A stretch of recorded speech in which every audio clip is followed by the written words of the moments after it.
Hello दोस्तों, नमस्ते, प्रणाम, जय श्री राम जी। आप सबके स्वागत करती हूँ दोस्तों अपना यूट्यूब चैनल में। तो आज मैं बहुत ही प्यारा देवी मैया का गीत भजन लेकर आई हूँ। एकदम छोटा सा प्यारा सा है दोस्तों। आप लोग आंख मूंद कर भी सुन लेंगे हमारे इस भजन को।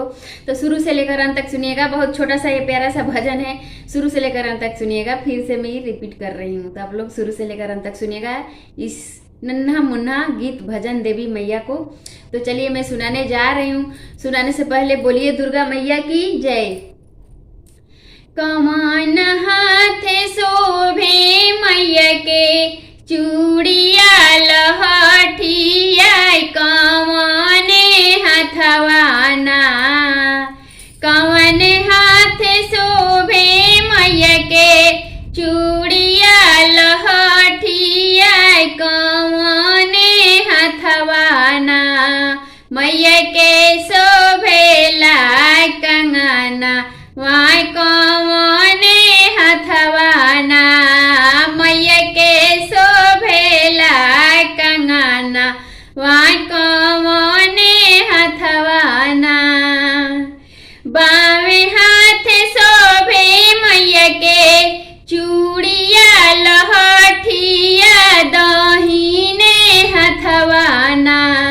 मैया के शोभेला कंगना, वहाँ दहिने हाथवाना।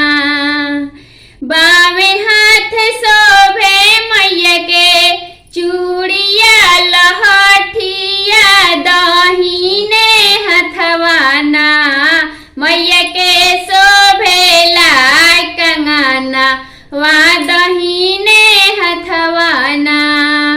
बावे हाथ शोभे मैया के चूड़िया लहठिया, दहिने हाथवाना।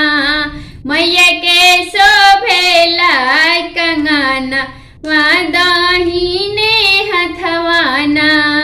कंगना पहिरी मैया गईली फुलवारिया से मलिया लोगवाना। कंगना पहिरी मैया गईली फुलवारिया से मलिया लोगवाना। मैया के देखेला चिहाई हो से मलिया लोगवाना।